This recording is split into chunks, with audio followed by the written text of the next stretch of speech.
So what happens when this new wave of America First conservatism goes head-to-head with the old guard? In this explainer, we're going to dive right into a high-stakes primary battle down in Texas, and we'll break down one candidate's vision for a pretty major generational and ideological shift in the Republican Party. Okay, so let's kick things off with a quote that really gets to the heart of this candidate's whole message. He says, "This is not about being a career politician, this is about me serving this country." You see, right from the jump, he's drawing a clear line in the sand. For him, this is a mission, not a career path. So here's how we're going to break this all down for you. We'll look at 5 key pieces. First, his America First challenge. Second, this idea of a generational fight. Third, a really heated Supreme Court debate.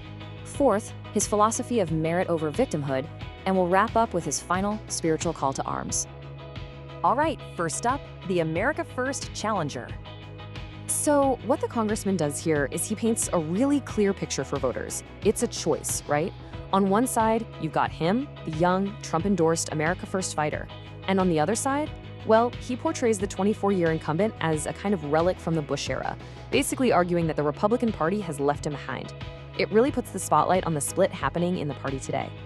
And that really tees up his next big point, which is a core theme of his campaign, this argument that Washington is way overdue for a generational changing of the guard. And just to give you a sense of that time gap, I mean, this is pretty wild. The candidate points out that when the incumbent first got elected back in 1999, he himself was still playing Little League soccer. It's such a vivid way to frame this whole race as a contest between, yesterday's politics and tomorrow's leadership.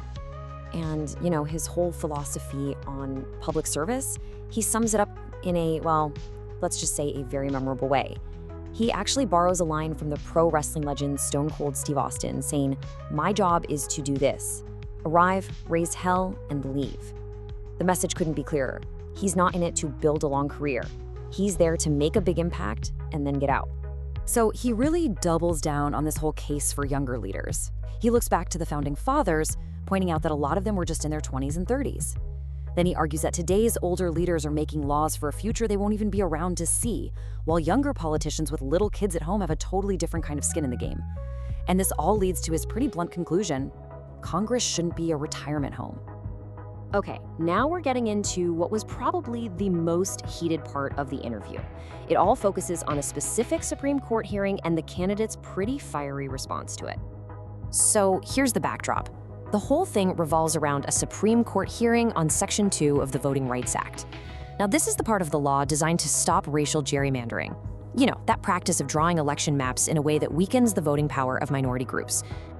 Now, this is important.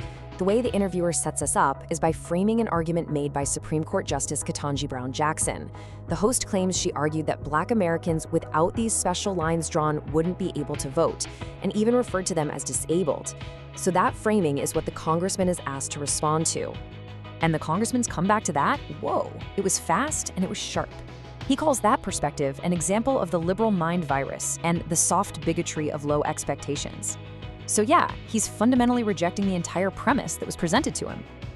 And that whole exchange, it's really the perfect jumping off point for his much broader philosophy on race, on merit, and on what it takes to achieve things in America. He basically turns the tables and uses his own life as Exhibit A against the arguments he opposes. If these systemic barriers are as massive as some people say they are, he asks this one central question: how did I get here? Why do I exist? And then he lays out his resume, right? It's not just bragging. He's using it as evidence for a system where merit is what counts. He lists graduating from West Point, flying 55 combat missions, earning 3 master's degrees, and then getting elected in a district that's a majority white.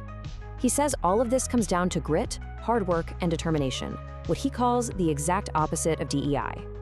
And then he anchors his entire argument in one of the most powerful lines in American history: "I don't want to be judged by the color of my skin, but by the content of my character." For him, this isn't just a quote from the past. He sees it as living proof that the voters in his district chose him for his qualifications and his ideas, not for his race. All right, for our final section, let's look at how he wraps all of this up. And fair warning, it gets pretty intense. He frames the current political landscape in really stark and urgent terms.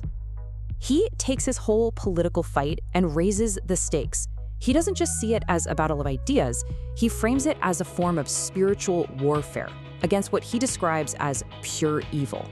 From there, he gets pretty personal, talking about how freedom isn't free. He says he gets up every day thinking about his West Point classmates who died in war, arguing that they shed their blood so that Americans can live on free, sovereign American soil.